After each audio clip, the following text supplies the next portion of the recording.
продукты.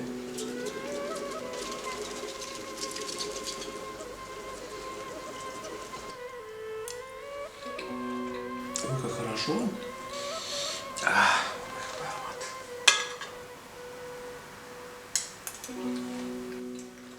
Великолепная вещь.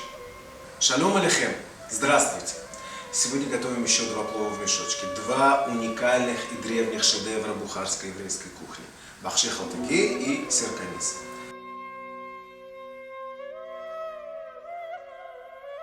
Вот 500 грамм риса, предварительно хорошо промытый. Нут 150 грамм, предварительно был замочен на ночь. Морковь 500 грамм. У меня цветная, просто хотелось чуть больше цвета. Обычно пользуются обыкновенной оранжевой. Ну, мне захотелось, чтобы были какие-то вкрапления цвета на фоне светлого риса. Лук 100 грамм.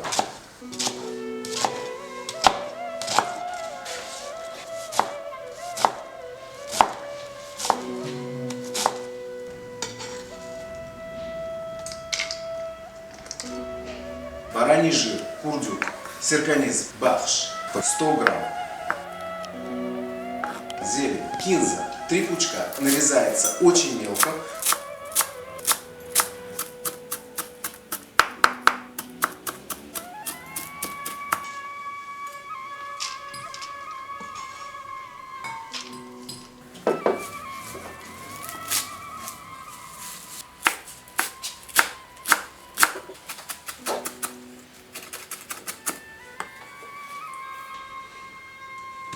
Мясо, говядина по 500 грамм. Кто-то написал, люди жили довольно бедно и не могли позволить себе достаточно мяса. Поэтому, чтобы в блюде было ощущение мяса, его нарезали очень мелко. И по той же причине традиционно присутствуют субпродукты. Передо мной заранее приготовленные ингредиенты. И 2 посудины для перемешивания. Конечно же, 2 мешка из плотного льна, постараюсь не грузить описанием, но как бы вкратце. Так, вот мешки, кстати, стоит показать. Вот, мешки льняные из плотной ткани. Ну и двойные швы. Как бы понятно, что если мешок не будет правильным, все вкусное из мешка распространится в воду, в которую он погружен. А что будет внутри мешка? Здесь бахш.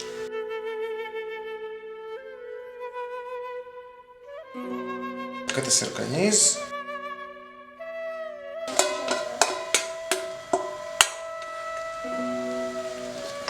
Так, все. Так, теперь лук. Лук в бахш. Зелень. Отправляется тоже вся в бахш. Так, курдюк. Половина сюда, половина сюда. И... Так. И половина в сирканиз. Зира. Так. Черный перец. В бахш. 2 ложки. Самый раз. И сирканиз. Ой, как пахнет. Сирканиз что-то вроде 1,5 ложки тоже. И последняя соль. Ложка 1. И ложка 2 будет хорошо. Сирканиз. Тоже 1,5 ложки где-то. Вполне достаточно. Так, ну, вроде бы все. Можно перемешивать.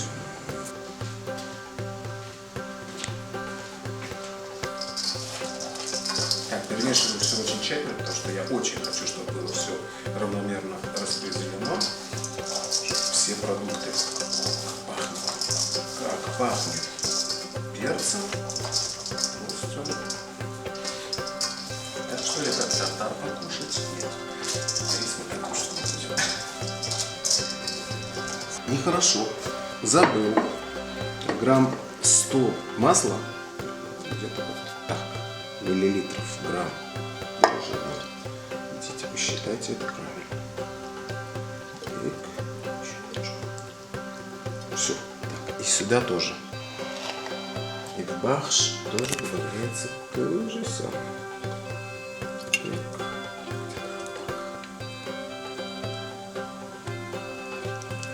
Ну, я думаю, что все.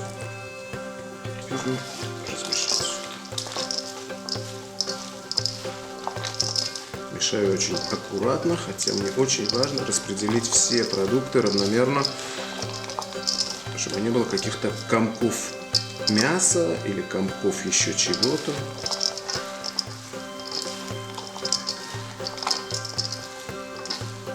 Чтобы все красиво, все хорошо. Ну что, с этим закончил. Вот, теперь бахш.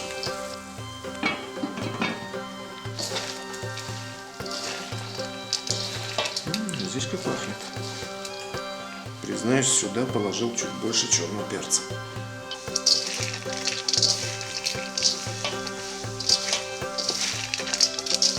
Так, здесь пейзаж уже другой, зеленый.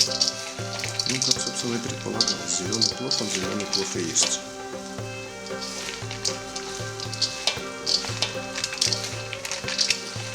Вроде все. Так, перчатки все мне больше не нужны. Принято закладывать продукты во влажный мешок. Сейчас я его намочу и вперед продолжу. Все. Мешочек новенький, прокипяченный предварительно. Ну что, все. С этой стороны.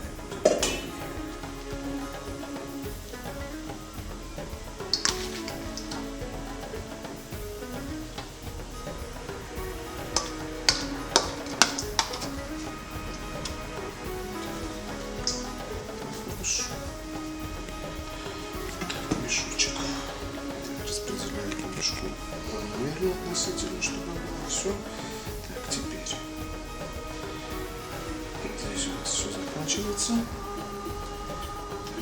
Нужно пару пальцев над содержимым, чтобы было куда рису расти. Все дотягиваем.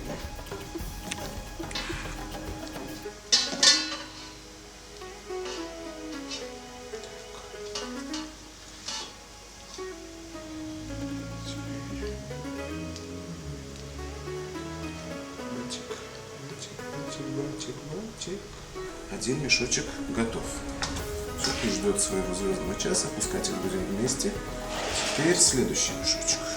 Мочить, обязательно мочить. Сирканиз готов. Бахш. Мешочек чуть-чуть нужно его так завернуть. Проверенный мешочек. В нем было очень много чего сварено.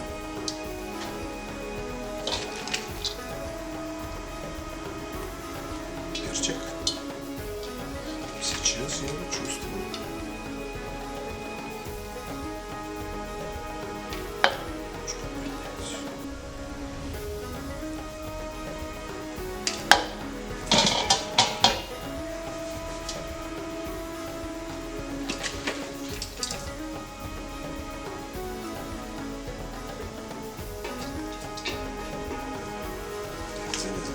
Чуть-чуть тоже.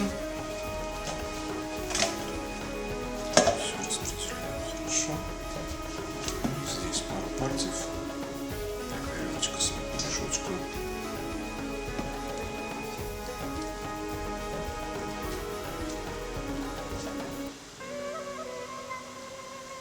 Всегда делаю еще одну контрольную веревочку.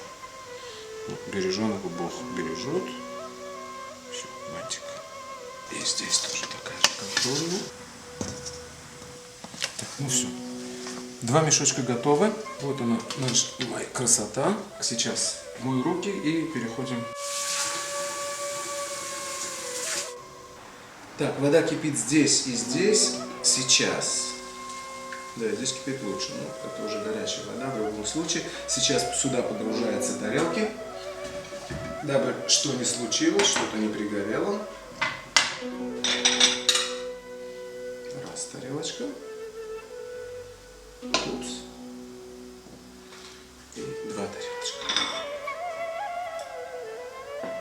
Теперь сирканиз сюда.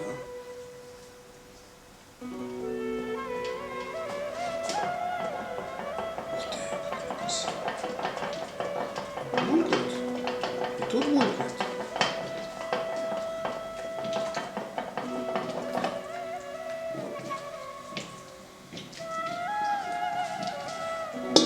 И бахш сюда.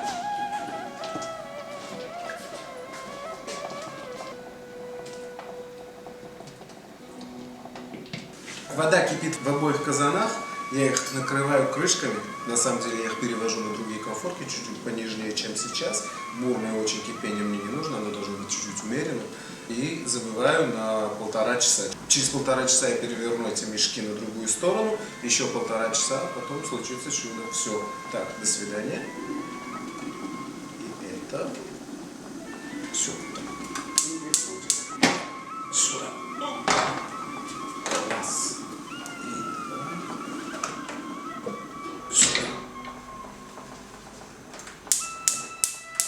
Ну все, забываем. Через 1,5 часа. Прошло 1,5 часа. Самый раз перевернуть мешки. Начнем с этого. Ух ты, как красиво надулся. На другую сторону. Водички надо сюда сейчас будет добавить немножко. Слегка подвыкипело. Ну и здесь тоже.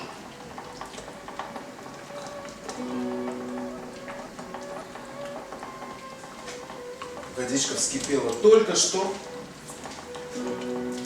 Добавляю водички. Мешок должен быть покрыт.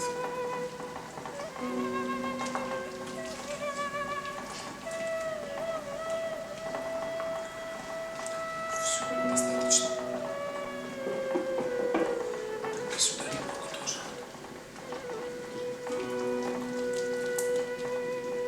Немного, нужно еще чайник вскипятить. В общем, я сейчас это делаю. Через 1,5 часа открою. Пока что нужно вскипятить еще воду и долить. В казанах все уже приближается к победному концу. Самый раз вы подготовите еще что-то. Сирканиз не бывает без чеснока. Он становится благодаря чесноку сирканизом, а не чем-то другим. Вот передо мной головка чеснока. Я сейчас ее привожу в какое-то состояние. И как-то грубо режу.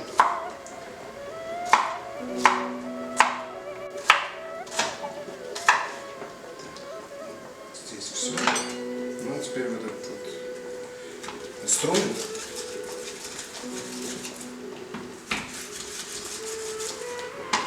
Можно было бы, конечно, чеснок просто порубить, но я хочу, чтобы он очень мягко разошелся по блюду. Поэтому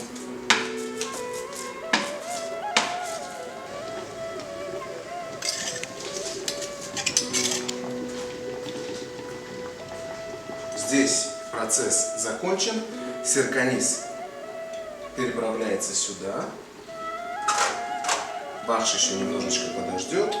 Бульон получился совершенно шикарный, то есть никакой. Это первый признак того, что все хорошо. Мешочек извлекается из плотненький, тяжеленький мешочек такой. Чуть-чуть закапать. Жидкость тут абсолютно никак не нужна. Ну что? Так, единственный момент. Узелки. Так, ну что? С Богом!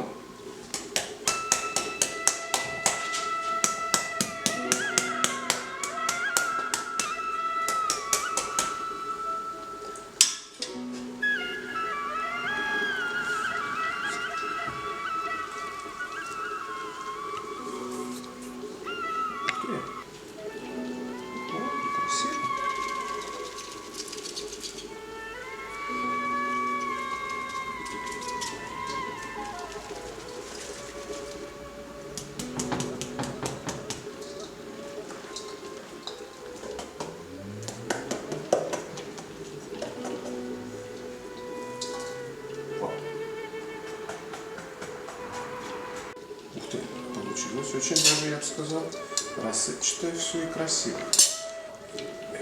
Желательно сейчас слегка вспушить.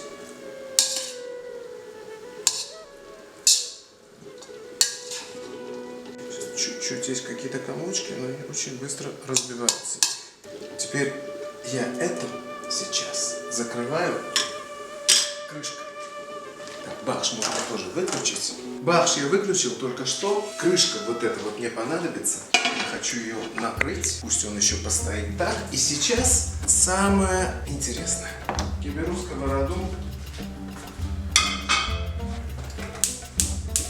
Сковорода на самом деле уже тут греется. Это что-то вроде 100 грамм масла. Сейчас я его хорошо прогрею.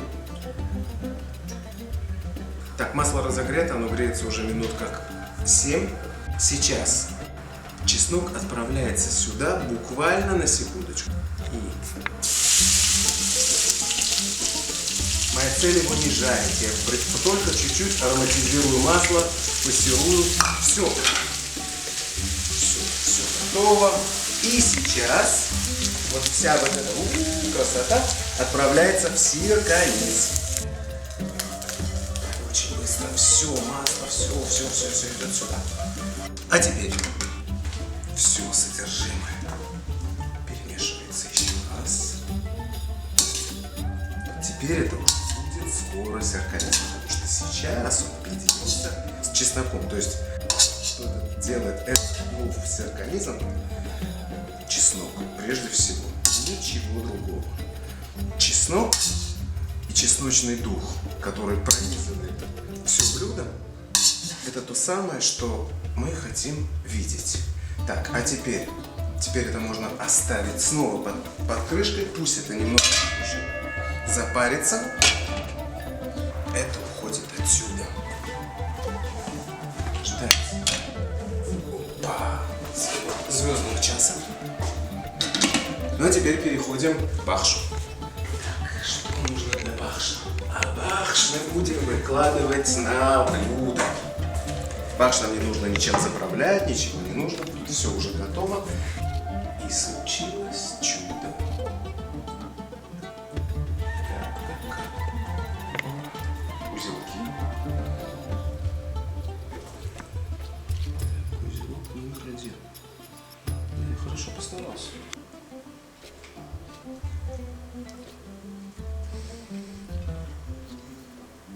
Так, ну что, с Богом.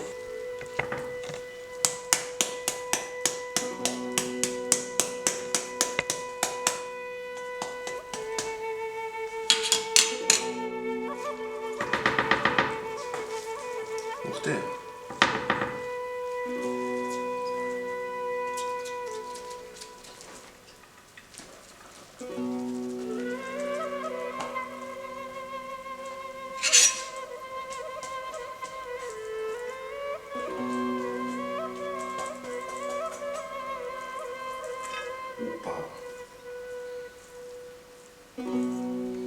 Какая красота!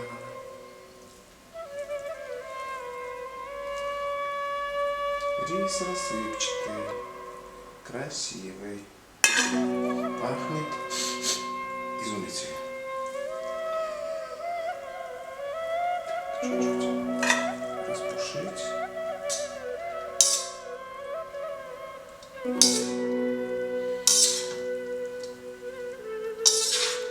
Рассыпчатый рис, белый.